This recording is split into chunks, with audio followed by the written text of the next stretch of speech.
თუ გინდა ნამდვილი ქართული გემო, უნდა მოამზადო ესკიმო. ესკიმო ძველი ქართული გემოები. უგემრიელესი ტორტი.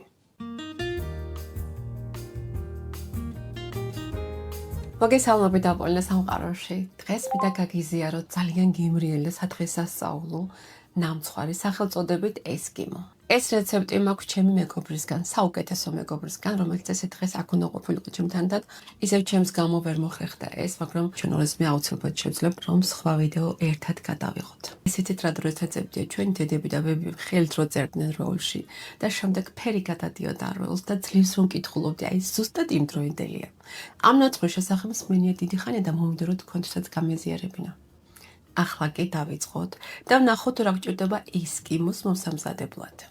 ესკიმო მზადდება ერთმთლიანი ბისკვიტით და იჭრება შემდეგ შუაზე. დამცხვარს აქვს ასევე ორნაირი კრემი, ერთი ცივი და ერთი მოხარშული. და რა კი კრემის გაციებას დრო ჭირდება, პირველ რიგში ახლა მოვამზადოთ ჩვენ მოხარშული კრემი, რისთვისაც გჭირდება შემდეგი ინგრედიენტები.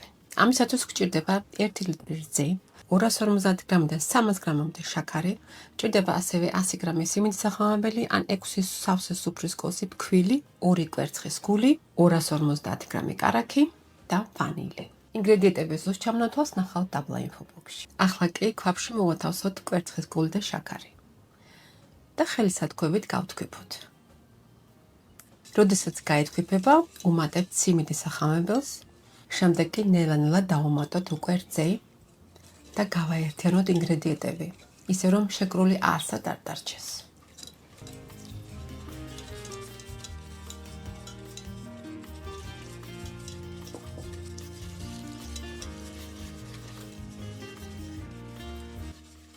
ინგრედიენტები გავხსენეთ უკვე კარგად შეგნით და ერთი რამ მინდა დავამატო, რომ კვერცხის გული დავუმატეთ შემდეგ. სიმინდის სახამებელთან და შაქართან და კვერცხის გული ძალიან შეიგრა და შემდეგ გაუჭირდა უკვე რძეში გახსნა. როდესაც ყველაფერს გახსნით, რძესაც, შაქარსაც, სიმინდის სახამებელს ან ფქვილსაც და კარგად გახსნით, შემდეგ ბოლოს დავუმატოთ უკვე კვერცხის გული. ეხლა მეგობრებო, გადავიტანოთ ქურაზე.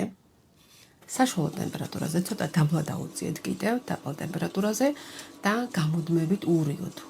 ურიოთ იქამდე, სანამ არ შესქელდება. როცა უკვე იწყებს შესქელებას, როგორც კი ამოყრის ბუშტებს, გადავიტანთ.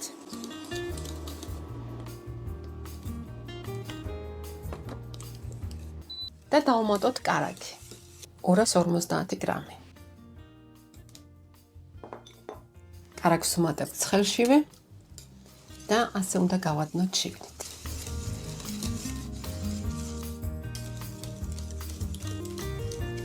შემდეგ გადავიტანოთ განიერ ჭურჭელში, რომ სწრაფად გაცივდეს, თავზე გადავაფაროთ სამზარეულო სპარკი, რომ არ გაიგეთოს ზედაპირი. რეცეპტში მითითებულია ერთმთლიანი ბისკვიტი, რომელიც იყოფა შემდეგ შუაზე. მე კი გადავწყვიტე, რომ ეს მთლიანი მასა გავყო და გამოვაცხო ორ ნაწილად. ასე ბისკვიტი ამოდის უფრო თანაბრად და გამოდის შედარებით უფრო მაღალი. რეცეპტისთვის გჭირდება 6 კვერცხის გული, 6 კვერცხის ცილა, 250 გრამი შაქარი, რომელიც არის ორად გაყოფილი. ასევე გჭირდება წიგვი მარილი, 280 გრამი ფქვილი, 1 ჩაის კოვზი სოდა და 1 ჩაის კოვზი ძმარი.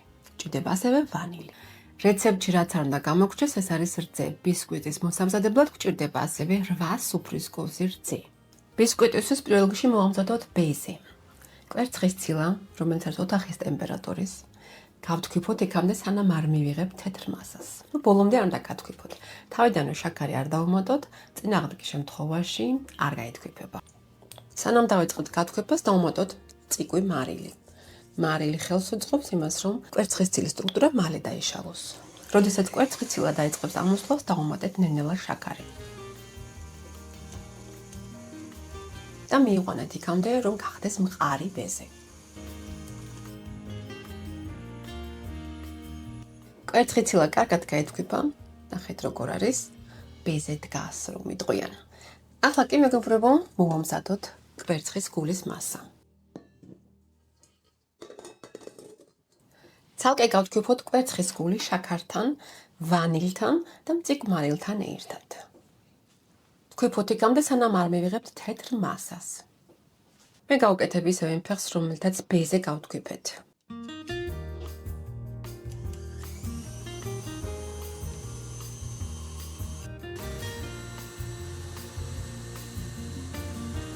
გათქვეფილ მასას უმატებთ 8 სუფრის კოვს რძეს.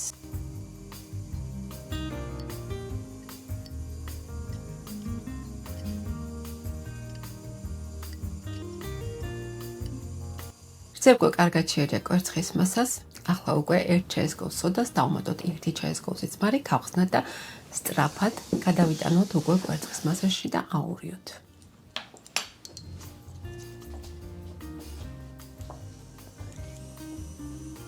სოდაც კარგად შეერია. იმ შემთხვევაში თუ არ გაქვთ სოდა, გამოიყენეთ გამამხვილებელი 1 შეკვრა. ეხლა მეგობრებო, აღარ გვჭირდება მიქსერი, არამედ ფქვილი შეურიოთ ხელით და მივიღებთ სქელ მასას. ფქვილი შეურიოთ ფრთხილად და ნაზად. ფქვილი თუ იქნება გათრილი, არის კიდევ უფრო უკეთესი. ფქვილს ვუმატებ მე 2 ნაწილად. ეხლა კი ასე ფრთხილად ამოურიოთ.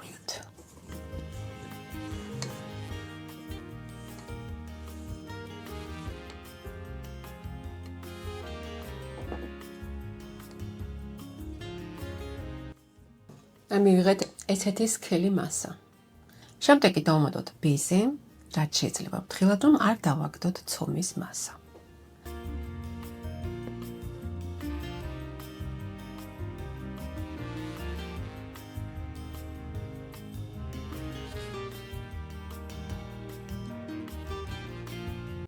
ბისკვიტის მასა უნდა დარჩეს ჰაეროვანი და ის ჰაერი, რომელიც შიგნით შევადგებათ, არ უნდა გამოვდევნოთ.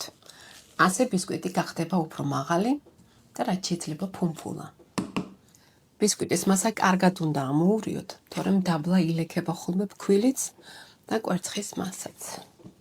ახლა კი გადავიტანოთ გამოსაცხობ ფორმაზე, რომელიც არის დაყენებული 40-32 სანტიმეტრზე. არის საკმაოდ დიდი ფორმა.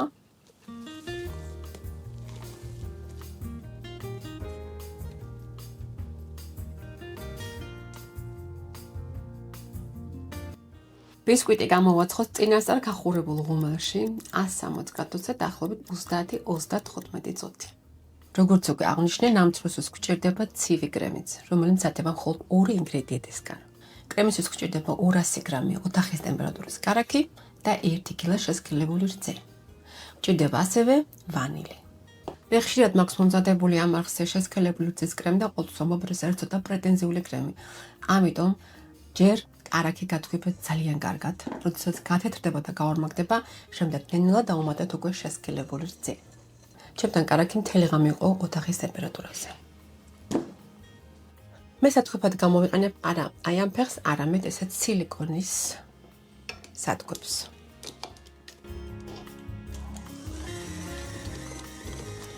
ახლა უნდა გადავიტანო ეს სხვა თასში, იმიტომ რომ აბსოლუტურად არასწორად თასს მაქვს გამოყენებული. კარაკი ნაწილდება გვერდებზე და თქვეფის დროს გადმოდის. ამიტომ ახლა მე დიდ თასში გადავიტან და ისე გავთქვებ ისევ.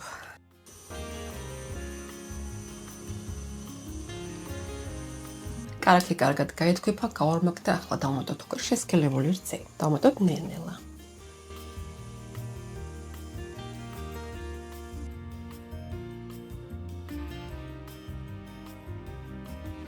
კრემი მზად არის და იმ შემთხვევაში თუ მაინც აგეჭრათ, სულ ცოტა კარაქი შეატბეთ, დავუმატეთ კრემს და გათქვიფეთ ისევ და კრემი აუცილებლად შეიგრება. ეხლა იგივე კრემს გადმოვიტან ისევ უკან თასში, იმიტომ რომ ეს დიდი მოხარშული კრემისთვის მჭირდება. კრემი გამოვიდა არაჩვეულებრივ. ძალიან კარგი.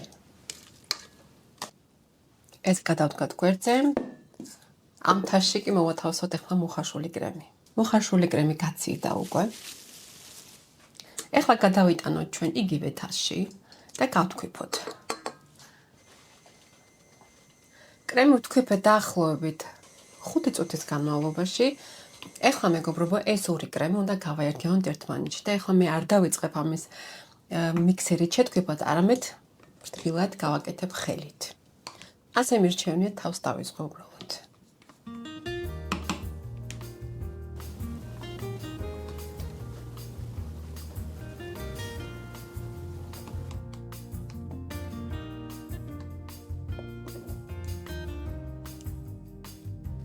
კრემი უკვე მზად არის და რომ იცოდეთ როგორი გემრიელი კრემია.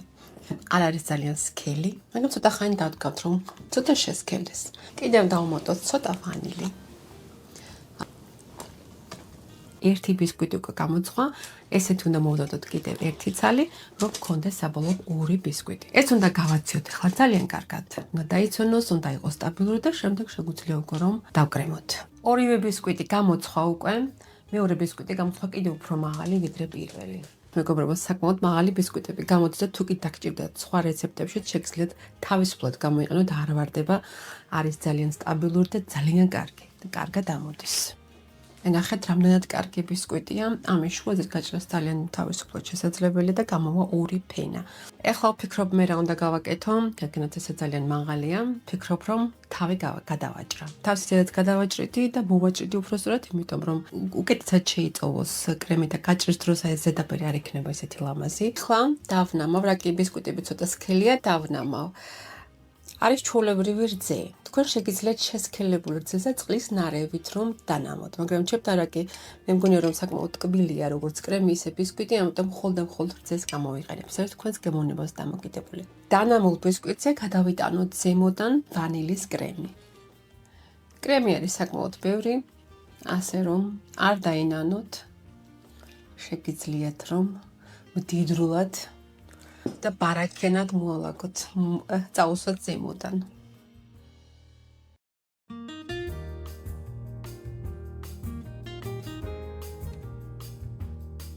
ზემოდან და მოვაყაროთ ქიშმიში და მოხალული ნიკოზი. მე მაქვს აქ დაახლოებით 100-150 გრამი ნიკოზი, რომელიც არის უკვე მოხალული და დაჭრილი და მაქვს ასევე 150 გრამი ქიშმიში. ახლა მოვაყავ ყველგან.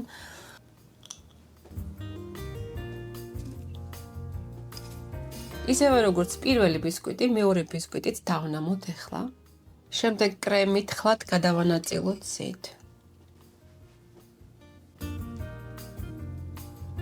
ახლა გამზადებული ბისკვიტი დავადოთ ზემოდან, რომელსაც კრემი წაუსვით და ძირი ექნება სულ ზემოთ. თან უყუროთ, გავასწოროთ ყველგან, რომ იყოს სუსტად თანაბრად დადებული. ახლა ზემოდან წავსვათ უკვე კრემი და ასევე გვერდებშიც. კრემი ზემოდანაც გადავანაწილოთ კარგად. მეგობრებო, საკმაოდ დიდი ტორტია, ამიტომ თავიდან მეგონა რომ ეს კრემი ბევრი იქნებოდა, მაგრამ არა ნურას უკაცრავად.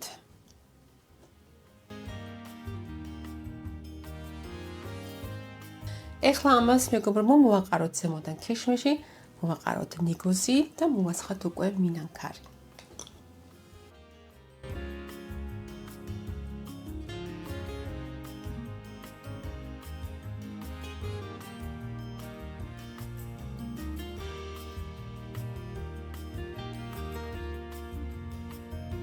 პირველში შაქარ და კაკაო მოვათავსოთ ქვაფში, აურიოთ, გავხსნათ ერთმანეთში კარგად. შემდეგ დაურმატოთ უკვე რძე და დავდგათ ცეცხლზე. რძე დავუმატოთ ნელა და გავხსნათ კარგად კაკაოს და შაქრის ნაზავი. კაკაო თუ იქნება გაცრილი, კიდევ უფრო უკეთესია.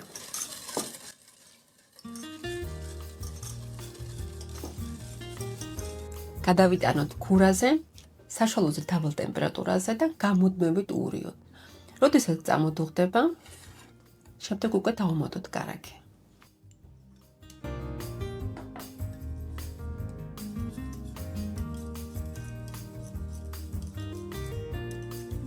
მინანქარი უნდა შეგრილდეს აუცილებლად, ცხელივე არ მოასხათ, დაახლოებით 30 გრადუსამდე მაინც უნდა დავიდეს.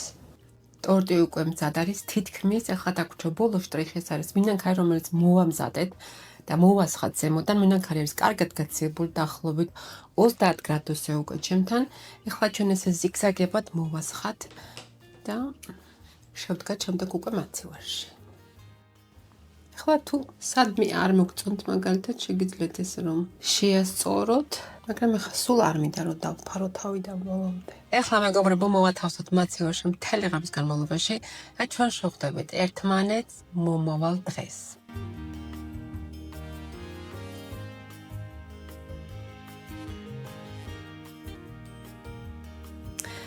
მეგობრებო, მოვიდა გაჭრის და გასინჯვის დრო. ჩემთან მაცივარში იყოფოდა მთელი ღამის განმავლობაში, არის კარგად ჩაცებული. ამ ტორტს ხან დამწუხროს ამბობ, ხან ტორტს ამბობ, მაგრამ მე მგონი უფრო ტორტია, ძალიან გავს ტორტს.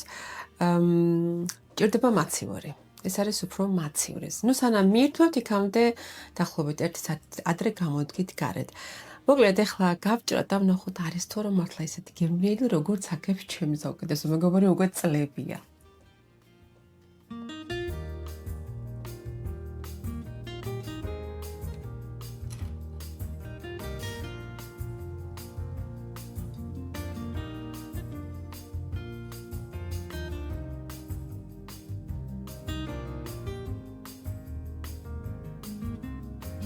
ახლა მე პატარა ნაჭერს მოვიჭრი, გავსინჯო და ვიყოთ ობიექტურები.